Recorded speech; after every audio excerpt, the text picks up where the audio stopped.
Hallelujah, hallelujah. Chances are you've heard this song before. Hallelujah is one of the most recognizable songs ever written, and many people know it for many different reasons. Some associate it with spirituality, while others associate it with the movie Shrek. How did this song become so well known? Hallelujah has been covered by over 300 known artists in multiple languages, but it all started with Leonard Cohen. The song first appeared in 1984 on Cohen's 7th studio album, Various Positions. He stated that it took him 5 years to finish the song, and he wrote over 80 verses in one session from a hotel room in New York. Those verses were narrowed down to 7 for the album. Cohen's original intent with the song was to convey that hallelujah can have many meanings, and thus serve many purposes. It's a word that can be used in times of relief, grieving, celebration, or remorse. Cohen delivers this message in the form of a love story, love found, love lost, and dealing with the aftermath of those events. He uses a lot of religious symbolism throughout the song as well, referring to the story of David in the book of Samuel. David played and it pleased the Lord, but you don't. And Samson. She broke your throne and she cut your hair, and from your lips. Though Bob Dylan reportedly covered the song in a few live performances, the first official cover wasn't recorded until 6 years later when the Velvet Underground co-founder John Cale released a Leonard Cohen tribute album entitled I'm Your Fan. And love is not a victory march, it's a cold and it's a broken hallelujah. John Cale's cover of the song features 2 less verses and ends on a slightly different note than the original, where Cohen finishes on a hopeful and somewhat uplifting tone.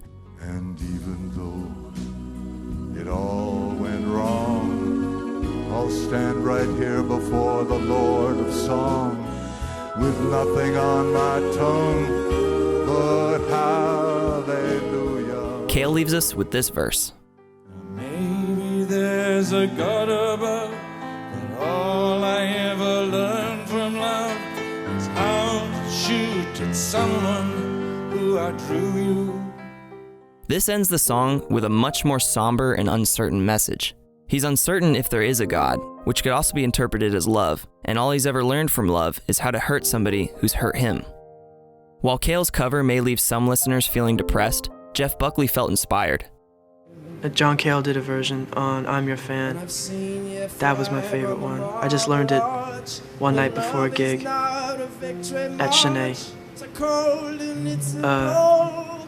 Somebody suggested that it should be on the album, just that it should be somewhere. And I said, okay. After hearing the cover, he recorded what has become the most recognized and acclaimed version of Hallelujah for his one and only studio album, Grace.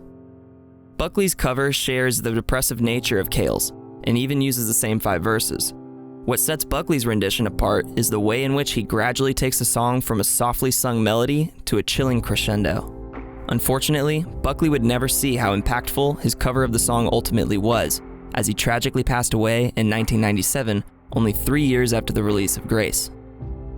It wasn't until 2002 Grace went certified gold, and even then, Hallelujah didn't even chart until it was released as a single in 2006. It's currently ranked 264th on Rolling Stone's Top 500 Songs of All Time list, and in 2013, it was inducted into the National Recording Registry alongside presidential speeches and other historically important recordings in US history.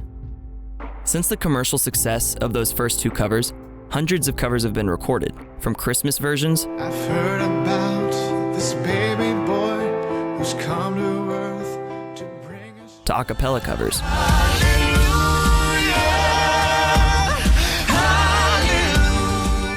Artists from all over the world have heeded Leonard Cohen's original message and given their own meaning to Hallelujah. Through various styles and rewrites, the legacy of this iconic song lives on through every artist that leaves their mark on it.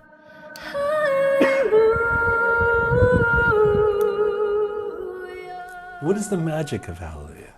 I don't know.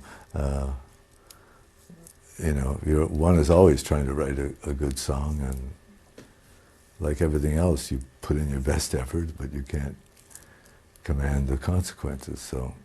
What's your favorite version of Hallelujah? Let us know in the comments below. If you like this video, give us a thumbs up and subscribe for more music-related content. If you'd like to support us further, consider becoming a patron. And as always, thanks for watching.